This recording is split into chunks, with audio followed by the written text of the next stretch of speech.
Hello, and welcome to another episode of the Studio 78 podcast. I am your host, Nache Snow, and you can find me on nachesnow.com. That is Nache. So like nacho, but with the E, NACHESNOW.com. And over there, you'll find all the show notes for all of the episodes, along with a player if you choose to like listen to the episode right from the website. So please head on over there. I have a really good guest today. I know you guys are going to really like her. She's amazing, lots of energy, just amazing story. But before I get to her, I didn't get to say this on the last podcast because I had pre-recorded like the intro, but I just wanted to thank everyone for joining me for my very first Facebook Live. And even if you didn't join me live and watched afterwards, I just want to say thanks for like watching the video and providing feedback. And if you didn't get to see it, it was on how to organize your life to make time for your passions. And you can find it over at nachesnow.com/get organized. And that's nachesnow.com/get organized. And there's an embedded video there, so you can watch the video. I also have like my notes written up so you can have all the links and like kind of detailed information about what I talked about. And then I have like a little cheat sheet that I'm giving you for free, and that's at the bottom of the article. So you just kind of sign up for it and then you'll get access to that. So please head on over there, and I'd love to get your thoughts on that. And if you're already for some reason like on nachesnow.com, if you just click blog, you'll see like it's like the last post on there. So anyway, just want to say thank you. All right, so on to our guest, Ciara LeRoy. So I first saw her on Instagram, and I was going to say instantly fell in love, but it's like ba-doop doop. But I really just loved like her style. So she does like botanical illustrations. She also does like hand lettering, and then she does calligraphy, and she does like traditional calligraphy, but also where I believe she uses the calligraphy pen to like create sometimes her botanical illustrations. So I just love everything about the art that she creates. And so I reached out to her and I was like, hey, do you mind just coming on? I just would love to hear more about your story.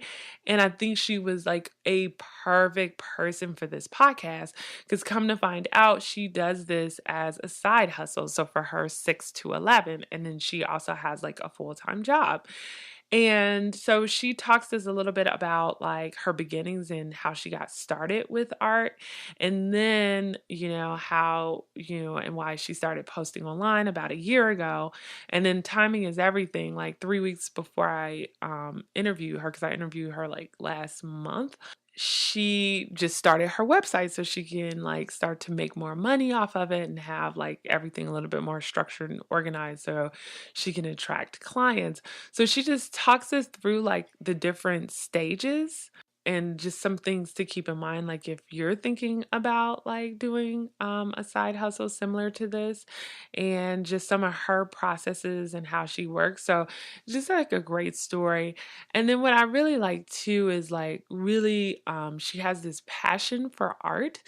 She says even in here, which you get from the title, is like she wants to create like art which is in reach. So nothing like that's kind of ridiculously priced, but something that the everyday person can afford, because she like believes that everybody should be able to access something that is beautiful. So I really like her philosophy in creating art with like a purpose, and creating art for everyone, and the importance of art. So we discussed that a little bit, but it's just like a great conversation. So even if you don't plan on ever doing anything like this, or even having this as a passion yourself, I think just her story is inspiring and amazing, and it makes you want to really support her and just really root for her success. So anyway, let me stop babbling on and let's get to the episode. Hello, Ciara, and welcome to the Studio 78 podcast. Hello. Nice to be here. Yeah, great to have you on. And are you from, I think your Instagram account says Lexington, Kentucky? Yes. So Oh, Lexington is actually where I went to college, or I went to college at in a small town outside of Lexington. I am from Ohio originally. oh, very So cool. yes, but this is home now. Well, can you tell just the audience a little bit about you and your story before Pretty Strange Design? Yes. Creativity has been woven into my life experience for a very long time, ever since I was a child, but it wasn't something that I considered turning into a career. I get a lot of my creativity and appreciation of the arts from my dad.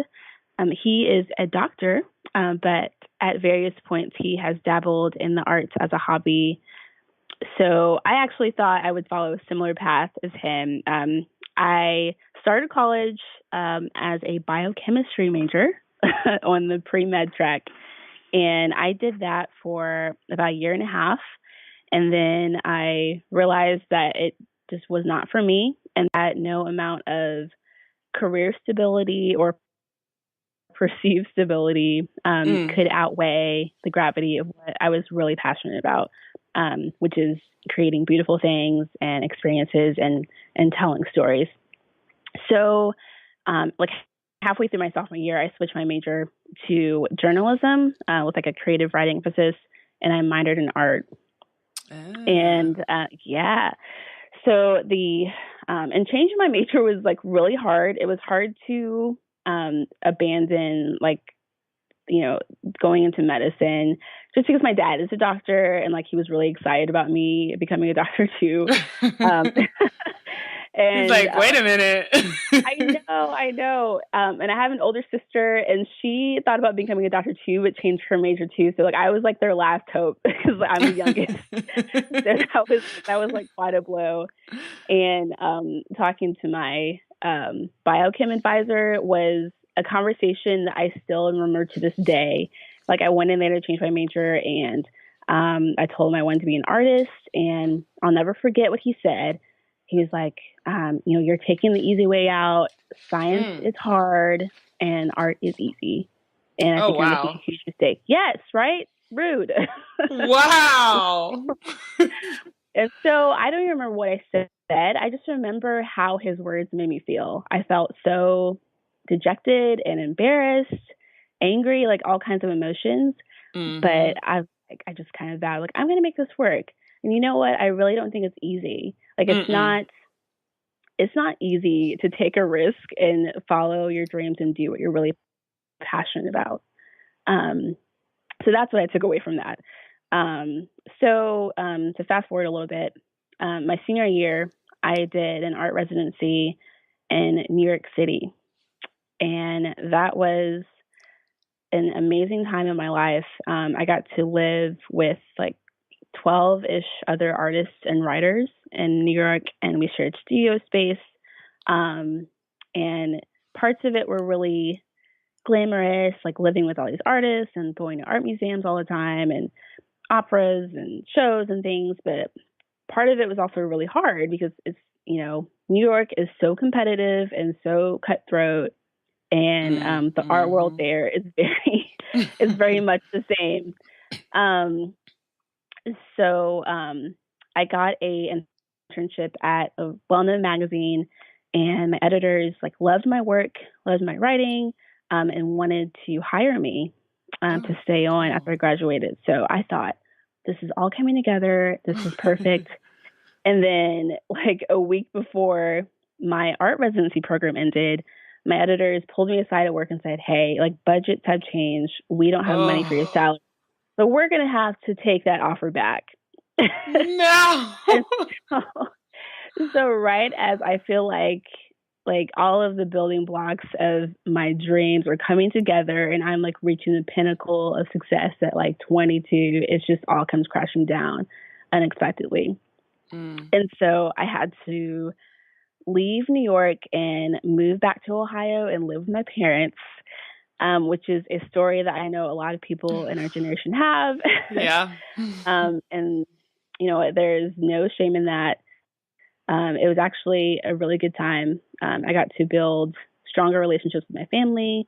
So looking back, it was so great. But at the time, it was really hard. And I wasn't sure if the arts was going to be like a feasible thing for me. Mm-hmm. And so I made a decision like a year later to move back to my college town, or move back to Lexington, and worked a lot of odd jobs, from like working in a warehouse to waiting tables to being a secretary, Right. to being a barista, which is like every artist is a barista at some point, I feel like. So I did so many things that, was always doing little like art projects and freelance things off to the side, always keeping that in my back pocket. And that was a really useful time too, because it helped me decide what type of art I wanted to do, what type of business I wanted to have. And I tried a lot of different things. So I actually really value that time of making lattes and answering phones and things like that. It gave me the headspace to think about what I really wanted to do. So that is how I got to where I am now.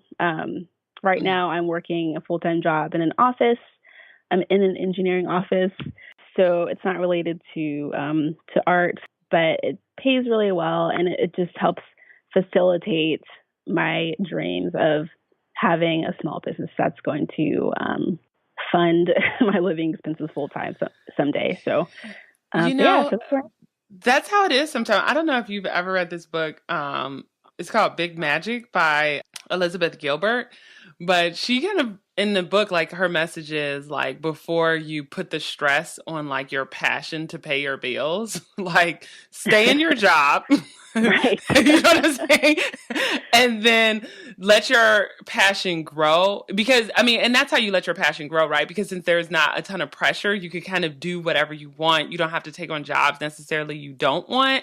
And then once it becomes like what you want it to be, then you can make a decision like later on if you want to like do it full time or not, Exactly. right? Exactly.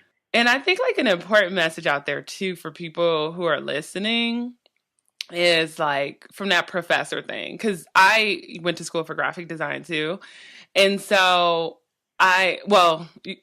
yeah, but my whole thing is like people always think like design, art, whatever is like this joke field. Like it doesn't take skill. It's right. like, we're just like out in the street begging for money because we can't get like a real job, because we're not like a doctor or a lawyer or an analyst or whatever. But it's like, no, actually there is like, you have to study, and not everybody is a good designer, and you have to hustle, and there's like all these things that go into it, but it's like it's a real profession. So it's like my message to people out there is don't discourage someone for following that path. Right. I think, okay, looking back at college, all the times that I pulled an all-nighter, they were all related to my art classes, like every single time. It takes so much time and energy to make a piece of art, because it's just like literally a part of you like coming out, and just so much energy is dedicated to that. So I totally agree with you. And I feel like art and design in general is like, that's a science. Like when I look at your stuff, like for example, like the botanical illustrations you do, just a Joe Blow off the street can't do that, right? Like you have to understand perspective and scale. Yes. There's all these things that you have to know, just like a doctor has to know whatever. And I can't even think of another profession, but but whatever profession has to know in order to be the best they are. And it is just kind of like a weird thing to me that like for some reason when it comes to like the arts, people just think it's easy. And I'm like, it's not easy being creative. Yeah, right. There's so much involved with it. Yeah, exactly. But so, okay. So this job brings you out to Lexington.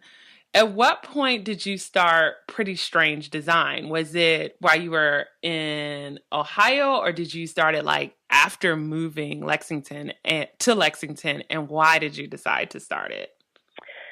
So Pretty Strange started, I guess the concept started last year, so in 2016. I really wanted to get serious about starting a small business and not being afraid to take that leap anymore because it had been in the back of my mind for a couple years. Like, you know what? I'm finally just going to give it a name, put it out there, and make it happen. But I've actually officially launched Pretty Strange a few weeks ago. So that's when my website was finally done and live and open for official business. But over this past year, even before I had a website, I was getting like pretty consistent work just via word of mouth and different like craft shows and festivals and things that I would set up at. So I didn't wait until I had a website and business cards to actually start, which I think is really important just to put yourself out there. Like, even if all the pieces aren't totally neat and put together, still go for it, and see what you can do. I think that's great because some of the listeners out here have like these ideas and they do think that you have to have everything in place in order to get started. So for you, how were you able to like get your stuff out there? Like, what did that look like for you a year ago? So a year ago is about when I started the Pretty Strange Design Instagram. So I would say that's a really good first step, is just to start an Instagram account for whatever you're doing and just start posting and putting your content out there. That's a really good way to get started. And that's a really good way to make a first step at some sort of discipline, like the discipline of, maybe posting something every week or even better every day. Because that's a good practice for the kind of discipline you're going to need to keep it moving and to take on bigger parts of your business. So I think Instagram is a great way to get that started. So once you put it out there on Instagram, did people like reach out to you? Because I've heard stories where people see your stuff and then say like, "Oh, can you do my invitations?" So I don't think I have yet to get like a paying job from Instagram. I have had many messages about like, oh, like, how much would this cost? Or, oh, I love your stuff. Like, can you do my wedding invitations, or can you brand my business or whatever? But like nothing has come of it. I think I've gotten orders from like Facebook, just like extended friend circles on Facebook. I had a little Etsy shop at one point, and so it's kind of like asleep on vacation right now. But when it was fully awake, I had some like random like great orders there. Like I had a lady order like 100 handmade greeting cards for me on Etsy. Did not know this person from Adam, and she just like found my stuff through searching on Etsy and like loved this specific birthday cards that I designed and wanted 100 of them. Wow. So yeah, you just never know what is going to pop up in your inbox one day from a random person you don't even know. So that's why it's important to be visible and have your stuff out there. So the Instagram, it is kind of frustrating to get like these messages and interest and then nothing come of them. But that's something else I would say to people, like, get used to people asking you questions and inquiring, but then not following through. That was really hard for me to get used to, but it's just like, it's part of it. It is what it is. No, I do like some home decor stuff on a site, creativeroute.com, but I also have like an Etsy site set up too. And I'll get messages like every week of somebody like, "Oh, well, can you do this? Or can you do a custom size of this?" And I'm like, "Oh, sure. This is what I could do. This is how much it will cost." And then nothing. And I'm like, where did they go? Yeah. And I think it goes back to knowing your value, because some people, once they find out how much a piece of art costs or an item for their home costs, they're like, whoa, like I had no idea. So just know what you're worth and like don't settle for less. Like in the beginning, Mm-hmm. like you don't want to be charging a premium for what you're doing, but you don't want to be charging like pennies for it either. So Mm-hmm. don't let, people hearing the cost of something and never speaking to you again, like don't let that discourage you from, staying true to your pricing and like how long it takes you to make something and what those materials cost. Like make sure that you are paying yourself well. No, I completely agree because like for my prices, like I'm like I never go down. You know, it's because it's like then it's not worth it. Like basically, I'm working for free or I'm losing money, at that Yeah, point. exactly. And that's ridiculous. But I think sometimes, and you see it on Etsy a lot where people, something is a lot of work and they're selling it for like next to nothing. And I'm Yeah. just like, come on now. Because that messes it up for everyone, right? Because people are Yes. basically just going to the lowest bidder. But I'm like, you're working for nothing, you Yeah. know? Yeah, I think the right people, like the right audience will come to your work. You just got to Yeah. be willing to be patient. And so you got like some stuff, not really from Instagram, but a little bit from Facebook, so a few from Etsy when the store was up. You also mentioned like you did, I believe, like a few events, like were they like pop-up events? Yeah. So, I live in a city that has a pretty vibrant market culture. Like there's a monthly market in Lexington called Night Market, and it's just really cool. It's all like focused on local neighborhood craftsmen and like food vendors, food trucks. Like it's really cool. So I've done that a couple times. But there's also like, of course, a ton of holiday focused markets every holiday season. So yeah, I've done probably like I don't know, maybe like 4 or 5 things within the past like year and a half. Mm. And that's great. Like even if they're not like necessarily the most like lucrative thing like in person, like tons of people took my business card and were really interested in what I was doing. So it was kind of more of a networking thing for me Right. and just a way to like continue to get my name out there. So yeah.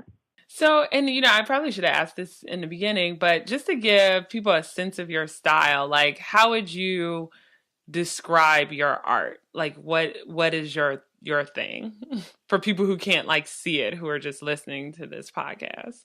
Yes. So my work primarily is focused on hand drawn typography, more commonly known as hand lettering. I tend to think that hand lettering is more like script handwriting focused, but a lot of my work is like detailed print letters, I guess you would say, the opposite of cursive. Mm-hmm. Um, yes, I do a lot of typography. Also, I'm really passionate about illustration, so I merge like picture with words because I started off as a writer, so words are something that are really meaningful and important to me, and something that I want to keep in my art. So yeah, typography and illustration. That is what I do. And a lot of the illustration I do is botanical, so flowers and leaves, natural things. Since I used to study biology, like I'm still really fascinated by the natural world. So I still like to incorporate that into my art as well. Now I'm like obsessed with like people who are listening who follow me everywhere. No, I'm obsessed with botanical illustration. So I'm just curious. Like I don't know why. It's like I just bought like this jacket from like anthropology just because it had embroidered like flora on it. It's so bad. But but question for you. So how did you because I know some people like want to get into either, lettering or illustration or what have you, just even as a pastime. Like, how did you get into like the botanical illustrations? Like, were you self-taught? Did you take classes? Did you go on YouTube? Was it from your studies in school? Like, how were you able to get good at what you do? Many hours and a lot of balled up pieces of paper in the trash can. No, I minored in art, so I took a lot of drawing and painting and like color theory classes. So I think I got the basic skill from my art studies. But a lot of it is just looking at art, and kind of like imitating, like emulating what I saw. Um, Mm-hmm. so that's because that's what you do when you're starting out. Like I think Right. Picasso said, "Steal like an artist." Like look at look at something in someone that you admire and make it your own. Eventually, obviously. Mm-hmm. So yeah, so I just learned through a lot of admiring other people's work, my own studies in school to learn the technique, and a lot of practice. Now, when this might seem like a weird question, but I think sometimes when people hear that, they're like, "Oh yeah, I could do it a couple of months, and yeah, I'll eventually pick it up."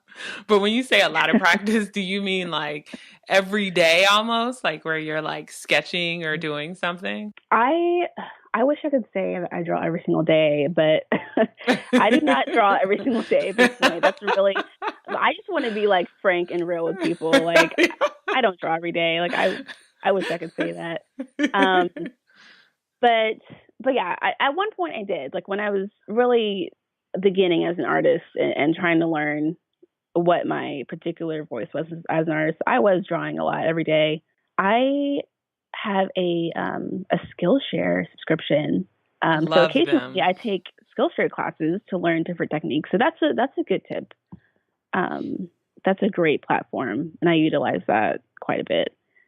Love them. Uh, Yeah, that's where I learned calligraphy. oh, And I have like a subscription now, but it was actually because they also have like the free courses, so you can like join it and then get access to their free things. And it was like in 20 minutes, like I learned calligraphy, and all I had to do was practice, right? And yeah, I use the packaging, like when I mail out something, I always do it in calligraphy.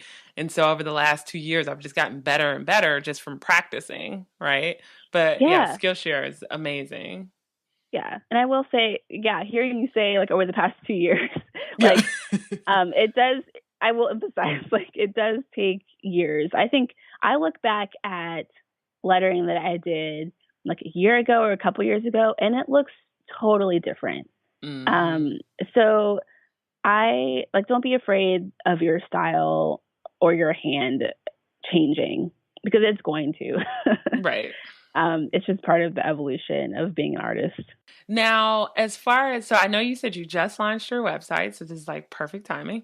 Um, do you, because I was looking on your Instagram account and I saw like a post you did several weeks ago where like your botanical illustrations were part of like a giveaway. So do you like license your art out so people can put it on product? I don't do that at this Okay. point, but maybe in the future. Yeah. right now, right now I'm kind of like stubborn in the fact that like I like everything I do to be handmade and one of a Mm. kind. That's kind of like part of my MO. Ah. Like part of my I guess my artistic philosophy is that I like making like special things for special people and everyone's special. So that's why everything that I do is kind of a one off, like one of a kind piece. But I Mm. definitely am like I was researching like printers and things this morning. So like I'm stepping into the arena of like making duplicates of things. Because that really is how you grow and how you take a little bit of workload off of yourself so you can expand. Yeah, because I could totally see your stuff on like even Society 6, where, it's like print on demand products, or I could see it on like I got the illustrations I use for my website from Creative Market. So, basically you just like buy a license. But I could just see your prints in a lot of different places. Yeah. But I get what you're saying too, because it's funny. Like my husband, he does this beautiful art, like watercolor art, and I'm like, oh my God, we should make like prints of it or we should do whatever. And he's like, no, no, no, no.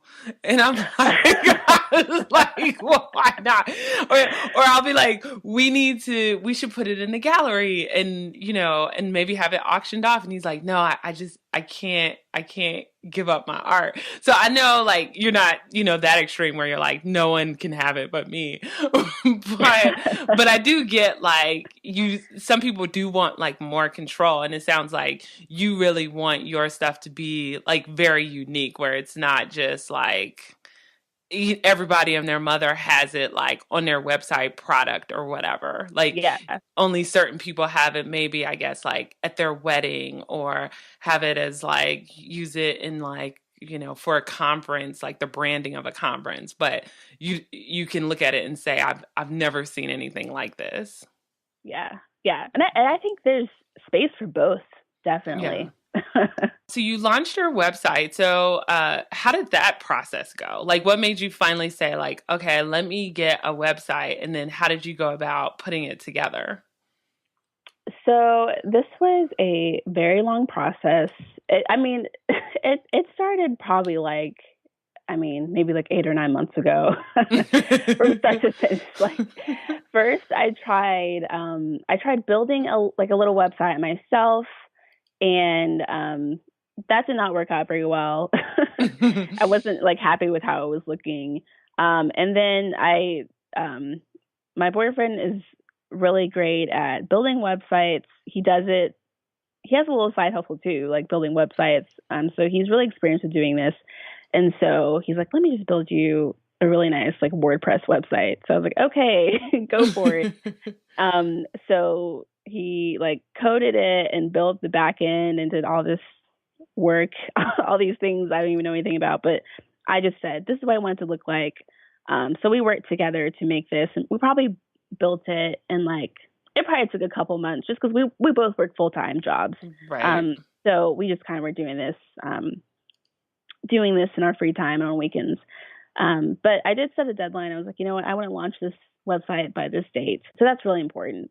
But I think the hardest part of it was just getting all of the content together, like making all of the design samples I wanted to have, and the wording was a really hard thing for me to figure out.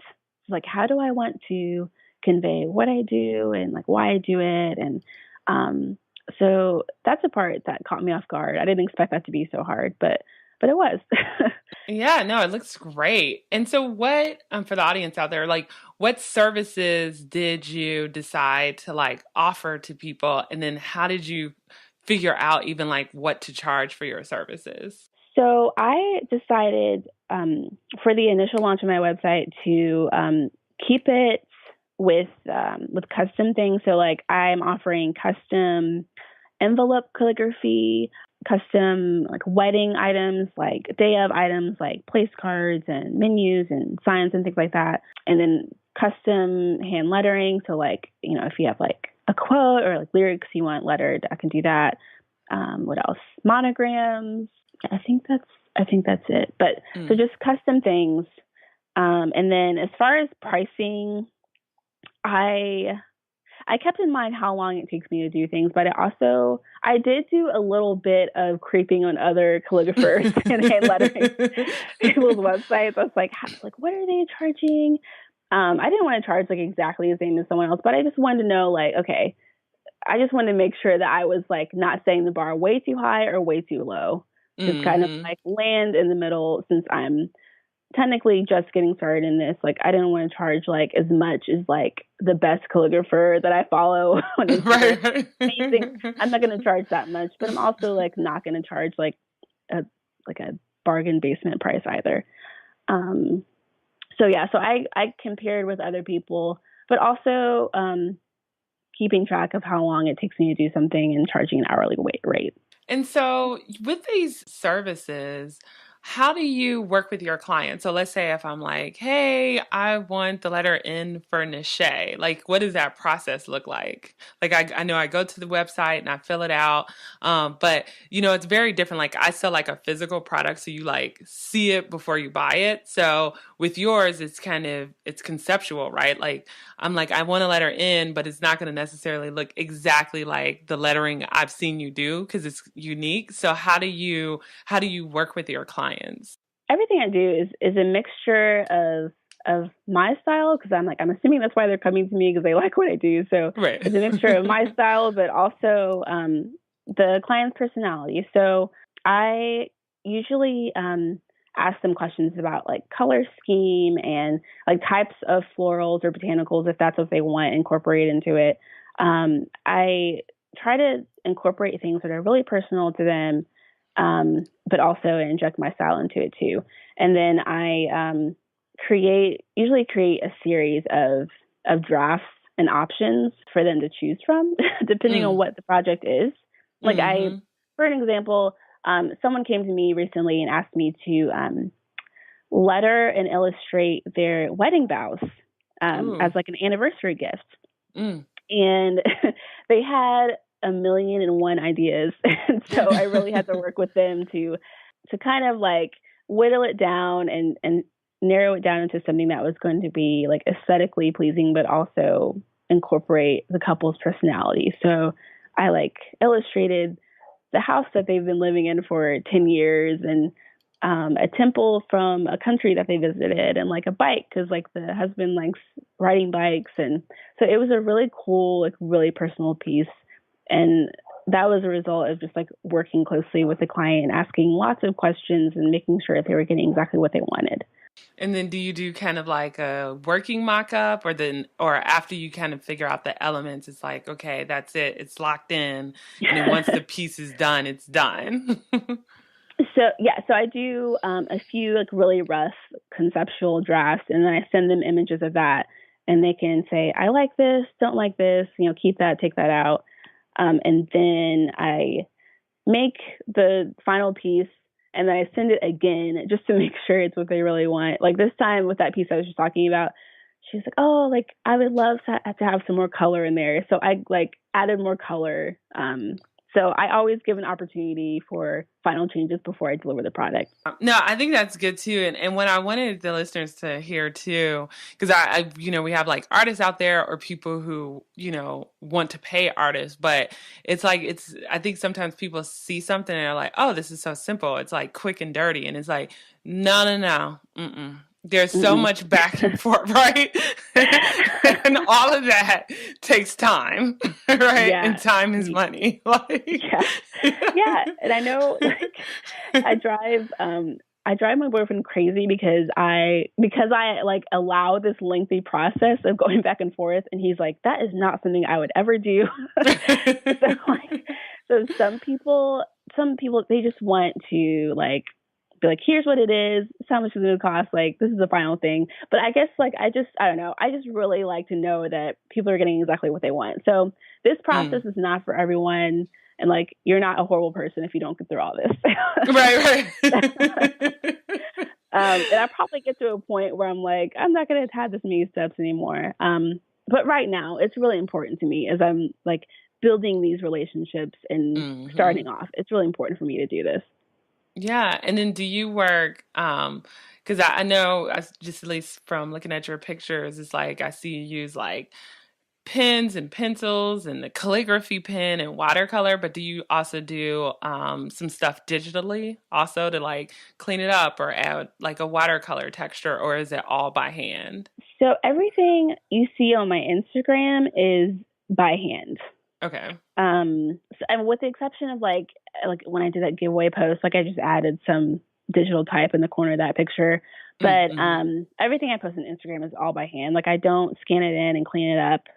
But with some projects that I do incorporate digital elements, like especially if it's like I did a branding project. So obviously, like it was important that be like vectorized and digitized so that this person could use it over and over again in like whatever context they wanted. So, but most of what I do is by hand. So what's next for your brand? So, you've like over the years just to see you found out like if this is something you should really like even pursue. You've gotten some bites. Now you've got the website done. Like what are your goals for like 2017? Like what are you hoping to do with Pretty Strange?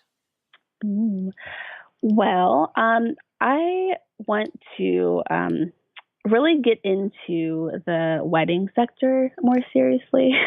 I think that's a really good place to get your name out there and build a business because people are always going to get married, hopefully. Yeah. That's a really consistent way to build business.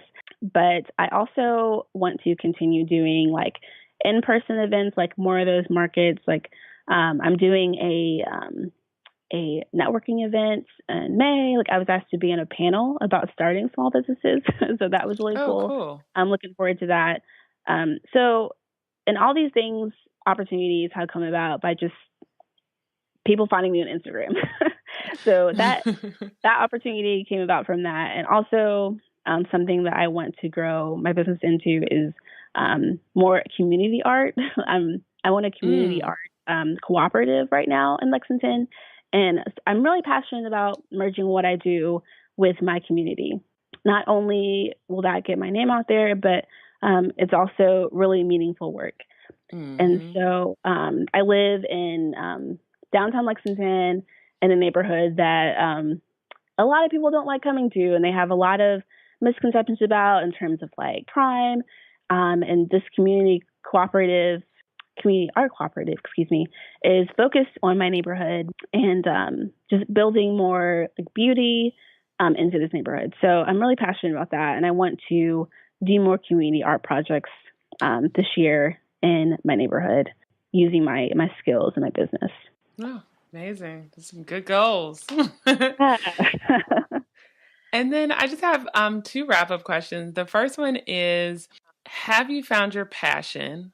And if so, what is it? And if it isn't what you're doing now, like what are you doing to discover it?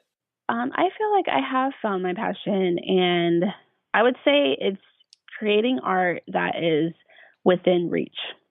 I think that there are still a lot of people out there who are intimidated by the art world and find it like pretentious or like excessive, not necessary, or just like too conceptual and hard to understand.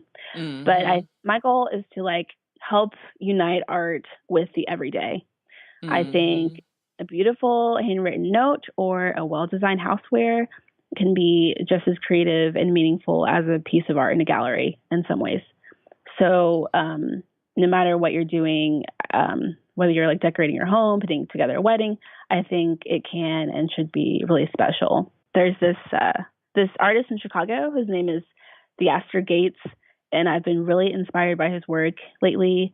But he was asked a question about like, you do all this work in inner city Chicago and these like, violent and rundown areas. Some people would say that resources are better spent on like food and housing and education, but you're making art. Like, what good is that doing? And he was like, well, I think beauty is a basic service. And I was like, man, that's so great. Good answer. Yeah. Yeah, that's perfect. And I have that quote on the homepage of my website because I really believe in that. And that is something that I'm really passionate about. I think that no matter who you are or where you live, where you come from, like you can appreciate beautiful things and you deserve to be surrounded by beautiful things.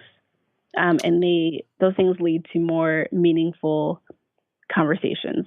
So I just hope that my work inspires meaningful conversations and asks some hard questions sometimes, but also helps to answer those questions.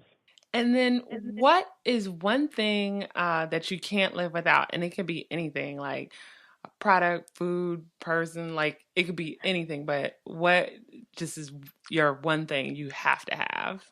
Oh, man. Man, okay. Man, it's so hard to pick one thing. I know. Okay. This is gonna sound so silly, but I cannot live without like food television. I am obsessed with Food Network and like Bon Appetit, Epicurious. Like I'm obsessed with it all, and it's what I watch the most often when I am being creative and making art. I am always watching Chopped or Beat Bobby Flay, like whatever. Like they're your muses, like. But I mean, hey, everybody has their thing. Now, do you know are you like a good cook or do you just like watching people cook? I'm a really good cook. Oh, okay. So it's like paying off then. Yeah. I will put that out there. I have learned a lot. Yeah. I think I have some solid skills in the kitchen. So And then where can the users find you? Please let them know any of your social media handles, your website, or any other events or anything that you'd like to bring up. Sure. So the name of my website is prettystrange.design. So instead of .com, it's .design. And then my Instagram is Pretty Strange Design, all lowercase, all one word. Perfect. Well, thank you, Ciara. I really appreciate you coming on to the show. Thank you for having me. This was great. Well, I hope you guys enjoyed that episode. I know I sure did. Thank you again, Ciara, for coming on to the show. And thank you for sharing your journey, because I think that's like the lesson learned is the journey here. So she, yes, has a 9 to 5, but what she did is just kind of put herself out there on Instagram, right? Just to like show people like her sketches and kind of what she does. And then she also did a few networking events last year. And now this year she's got her website and she's going to start to like make it more into a business. So it's like gradual, but it's no pressure. It's kind of like that book that I love by Elizabeth Gilbert, Big Magic, where you don't put the pressure on something you love immediately, like quit your job and then just all of a sudden like do your side hustle. You just like continue to work where you work, and if that makes sense for you and for your life, then you start this kind of side business and then see where it goes from there. You might choose to keep your full-time job while also doing what you love, or maybe it grows out of control and you're kind of like forced to then live off of like, your side hustle passion. So thank you again, Ciara. I think this was very inspirational, and I'm hoping that one of you listeners out there will get inspired and start to put your work out there, no matter what it is. And just remember, please sign up for the newsletter to get tips and tutorials and all that fun stuff. And that is over at nachesnow.com/newsletter. And also to help people discover the podcast, I ask that you rate it on iTunes. And if you don't have iTunes, that's okay. Rate it within whatever podcast app you have, if that's an option. And if not, like sharing on Facebook and Instagram and Twitter is huge, y'all. So if you can share the episodes, that also really helps people discover it too. And for those of you guys who have already done it, thank you.